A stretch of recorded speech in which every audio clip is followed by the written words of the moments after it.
Venimos investigando hace 8 años distintos formatos, tales como un concierto en la obra concierto, una conferencia en Agneta Kurzrocker Method, una ópera en la obra ópera.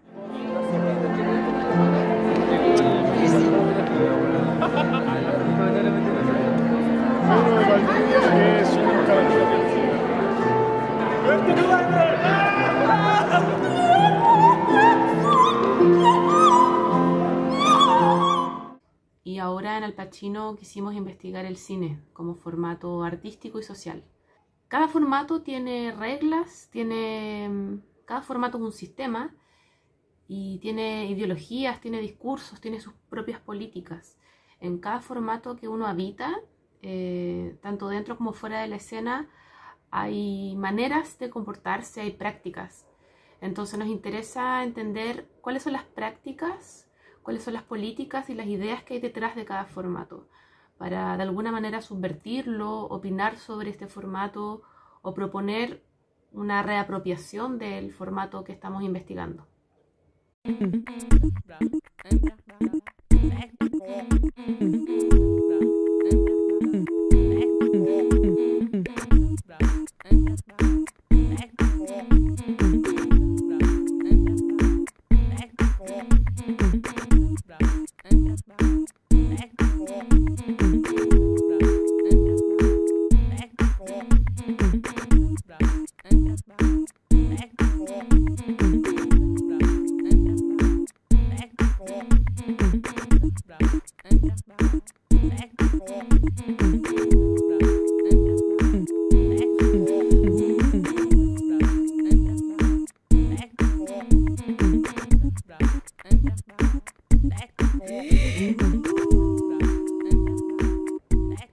Al Pacino específicamente es una investigación sobre el cine.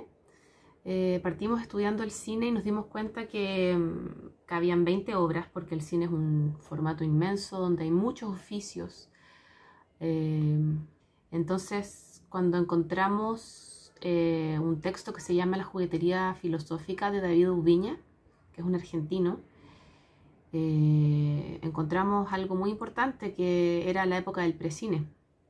En la época del precine existían todos estos aparatos como el traumatropo, zoótropo, la linterna mágica. Es un largo periodo donde se comenzó a investigar sobre cómo funcionaba el ojo y sobre cómo replicar el movimiento humano. Entonces habían científicos que se encerraban a generar objetos y ponían luz, ponían un objeto, humo, y de alguna manera parecía otra cosa. Por eso se le llamó la juguetería filosófica, porque eran juguetes que de alguna manera cambiaron las formas de ver. En la residencia en Watermill nos encontramos con algo muy importante, que es como el aspecto fantasmagórico que tiene el cine, que pudimos entenderlo en ese momento como que el cine tiene la facultad de revivir a los muertos, por decirlo de alguna manera. Porque cada vez que una película es revisada, se vuelve a reproducir, vuelve a ocurrir, se vuelve a ver. Entonces es como levantar a un fantasma. Y creo que eso lo diferencia mucho del teatro.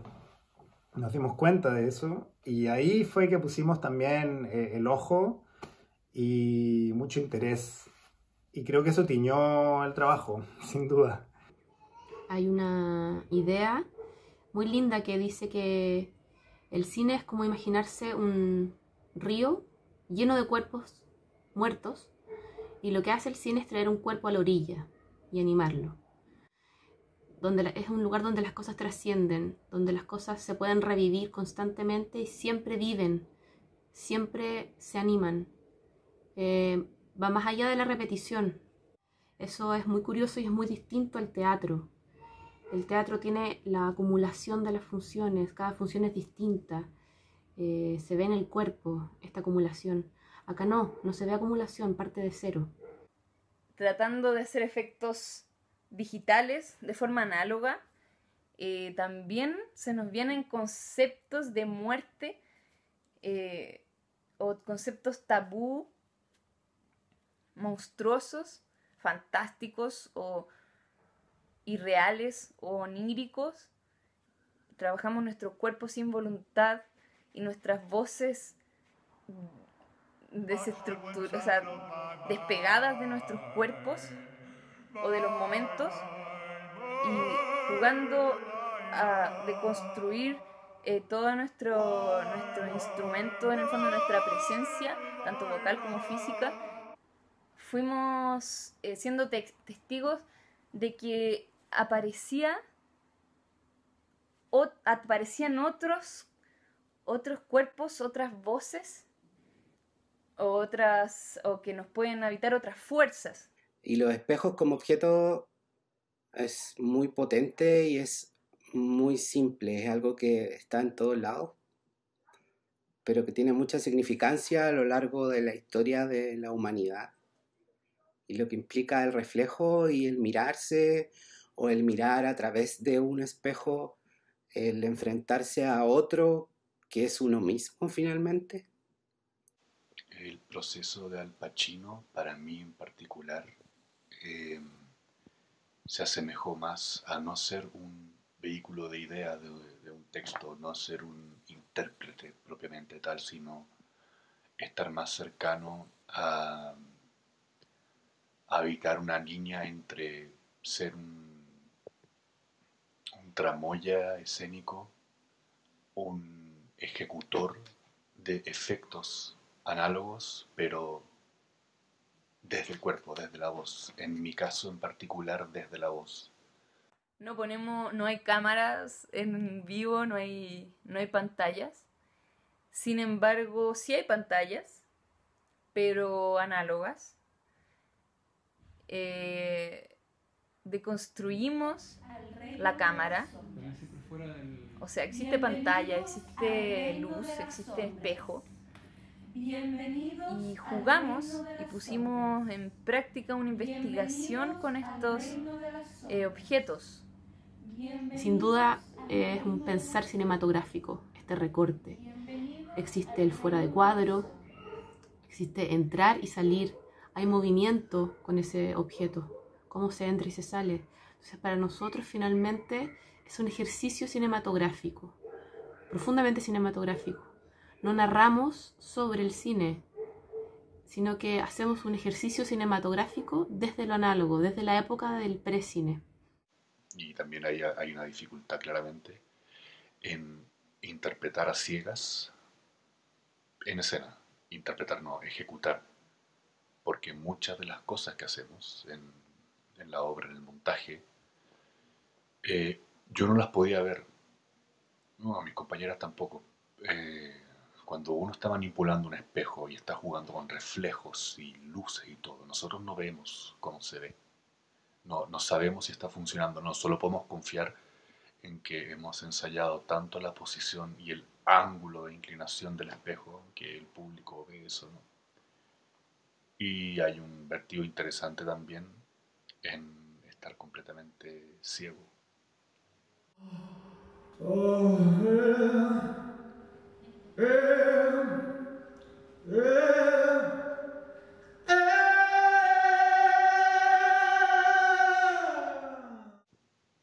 Traté de imaginar cómo sería, o el ejercicio de ser una pedalera de efectos humanos desde la aproximación vocal. 'Cause I'm just an analog man in a digital world. I live in this world. I'm just an analog man in a good-looking world. 'Cause I'm just an analog man transparent world. I'm just an analog man in a digital world. Entonces llegamos a la esencia y lograr como a través de objetos análogos generar una ilusión en vivo es en el fondo desembocó lo que nosotros investigamos antes con respecto al cine, la pantalla, lo que refleja, lo que muestra, lo redujimos, por así decirlo, a un espejo que finalmente nos amplía las posibilidades de imágenes. En el fondo, en el lenguaje cinematográfico, la imagen y el sonido está captada en un espacio-tiempo en específico y de ahí es editable, es modificable. Entonces, hacerlo análogamente creo que es hermoso porque uno partiría diciendo que no es imposible. En el fondo que nuestro cuerpo es nuestro límite y no podemos modificarlo como se puede modificar en el cine. Y efectivamente no podemos, pero sí desde esta práctica de practicar efectos visuales y sonoros de forma análoga o puestos en la escena en nuestros cuerpos, surge otro lenguaje. Que son ideas que para mí hoy son muy importantes de abordar, temáticas que en el contexto actual parecen ser necesarias y brindan cierto escape o puntos de fuga a lo que estamos viviendo. Para mí, Al Pacino nos lleva a reflexionar y a expandir los posibles en base a lo abstracto, al mundo de la imaginación no entendida como el mero hecho de crear imágenes, sino habitar un mundo que no es percibido fácilmente, un mundo más invisible ante nuestros ojos y a la hegemonía de la imagen como la vemos hoy en día. Estando desprovisto de materialidades racionales como trama, ¿cierto? Texto, personaje, sino que más bien desde la voz y desde el intento de hacer en carne y hueso efectos análogos, hacer aparecer la presencia de lo invisible, de lo inenarrable, de un otro. Y eso que está invisible, pero presente, y con lo cual es difícil relacionarse, escapa de las lógicas de poder contemporáneo en base a lo escópico. El poder actual tiene una influencia sobre cómo vemos. Y eso también crea una subjetividad, un cuerpo que está bombardeado y construido en base a una selfie, a una hipervisualidad. Algo que está hecho de imaginación, pero sin imágenes. Encontramos como algo muy interesante con el tema de la oscuridad y de no mostrar, que es lo que generalmente la gente espera y nosotros esperamos cuando vemos algo, algún objeto, alguna obra estética. Queremos ver siempre, queremos ver todo, y la tecnología va hacia ese camino que es mostrarnos todo a través de un dispositivo, de una pantalla, de un celular, de un computador, de lo que sea. Y lo interesante del espejo es que podía mostrar solo algunas partes que no eran al azar finalmente, porque trabajamos mucho la imagen. En este hacer aparecer cuerpos, que parte en esta investigación, creo que aparece también una gran pregunta, que es entonces, ¿qué cuerpos queremos que aparezcan en Al Pacino? Y también era muy importante para nosotros como grupo en términos políticos y emocionales incluso quizás, porque teníamos una necesidad profunda de subvertir la mirada hegemónica del cine mainstream respecto a los cuerpos y particularmente el cuerpo femenino. Y nos pareció un ejercicio muy interesante hacer aparecer estos mismos preceptos y discursos en cuerpos latinos que no responden al canon fotogénico de belleza, quizás, que el cine mainstream quiere que nosotros veamos en la pantalla.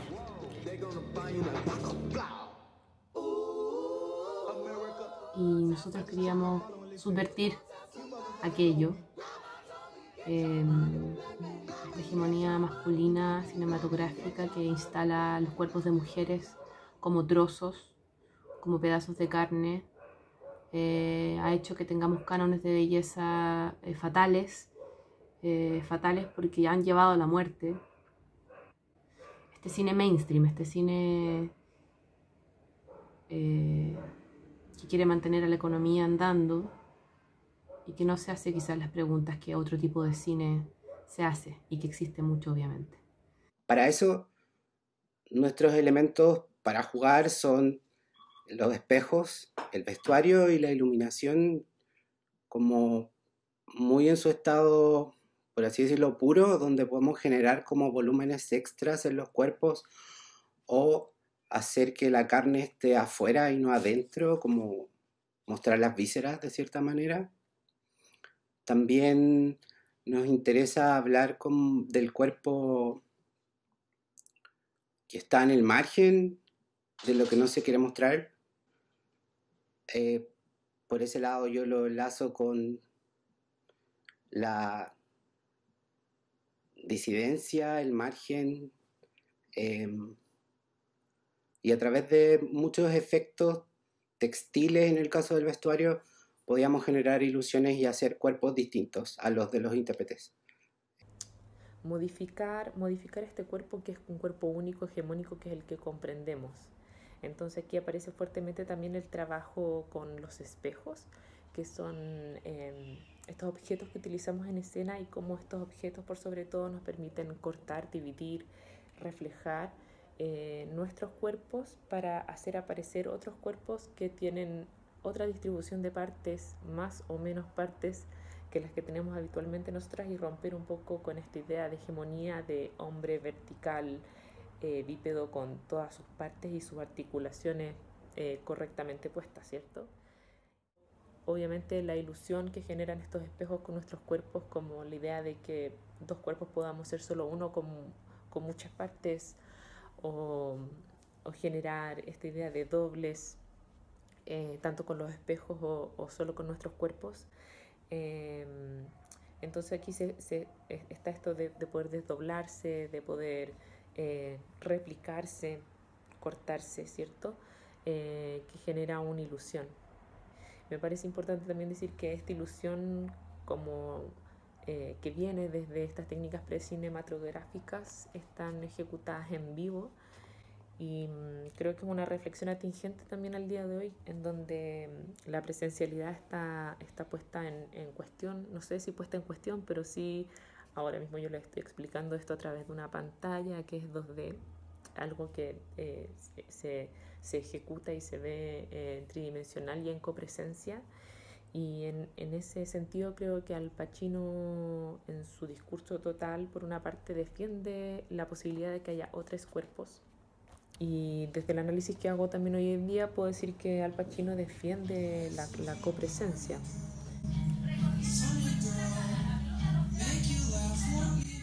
A mí me gusta mucho trabajar como un laboratorio científico en donde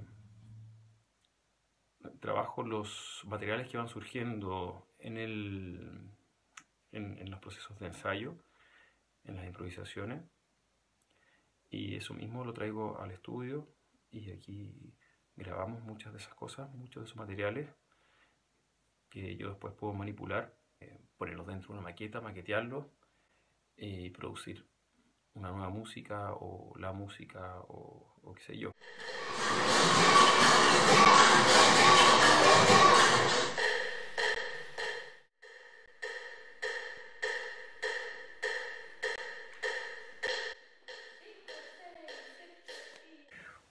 Otros referentes importantes que se usaron para la música fue la música para cine.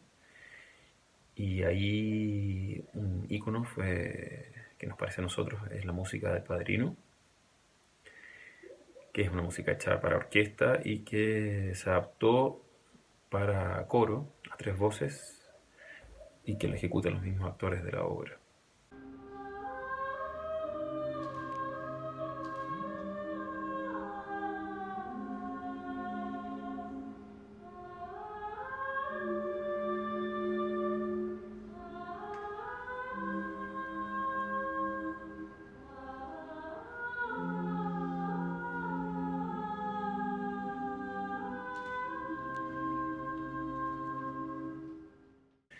Otra música que no es ícono, pero que nos gusta mucho, es la música inicial de la película La Naranja Mecánica, Kubrick.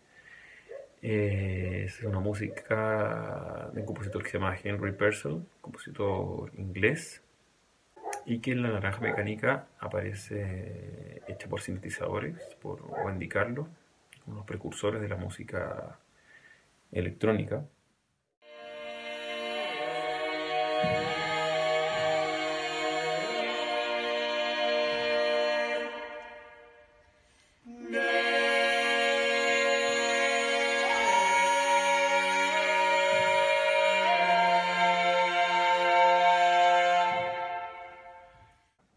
Si no me equivoco, no hay ninguna música que suene en la obra que no sea puramente material, producido y extraído de las voces del actor.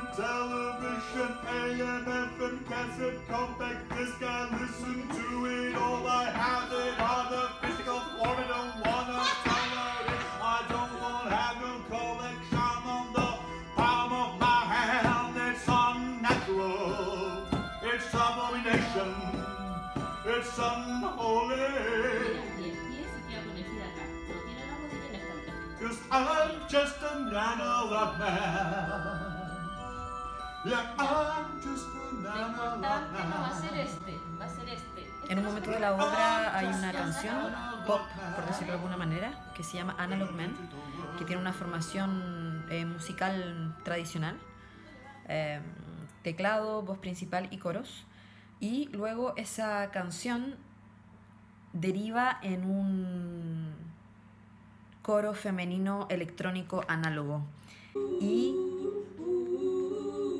ese coro cantado en vivo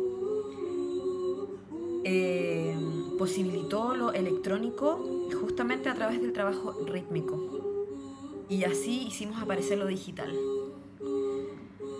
Y ese cruce de transformar lo pop a lo extraño, lo tradicional, melódico a lo atonal, esos cruces que se generan desde lo sonoro y en otros momentos de la obra desde el cuerpo, para mí tiene que ver con una característica muy propia del trabajo que realiza Antimétodo, y muy fascinante, y de alguna manera se genera la simbiosis de todo lo que nos propusimos investigar. Hay una cita de Godard muy linda que habla de que el sueño de él era hacer una película sobre fútbol. Y uno pensaría que para hacer una película sobre el fútbol habría que poner cámaras en toda la cancha y grabar todos los rincones. Y él proponía lo contrario. Él decía que para hacer una película sobre fútbol había que hacer un primerísimo primer plano en la cara del arquero y dejar correr la cinta la hora y tanto que dura un partido de fútbol, y ahí se vería lo que es el fútbol. Y lo digo porque esa cita a mí me abrió harto la cabeza, en el sentido que hay que mostrar menos para que aparezca. Entonces el cine tiene esta cosa de lo que no se ve también, lo que está afuera. Y eso que está afuera está totalmente pulsando, está interviniendo desde su ausencia. Entonces también en Al Pacino jugamos mucho con la ausencia y la presencia constantes, con lo que está afuera de lo que vemos y con lo que podemos ver, con el recorte, con el entrar y salir en esta coreografía de 25 espejos y 5 performers, luces y vestuario, y sonido y música.